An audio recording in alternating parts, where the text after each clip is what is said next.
వెలిగినావమ్మా దొరగారి పై ఊగే పంకవైనావమ్మా దొరసాని కాళ్ళొత్తే దూదివైనావమ్మా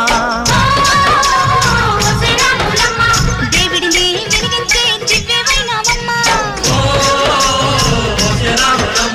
నలుగురికి తల్లోని నాల్కవైనవమ్మా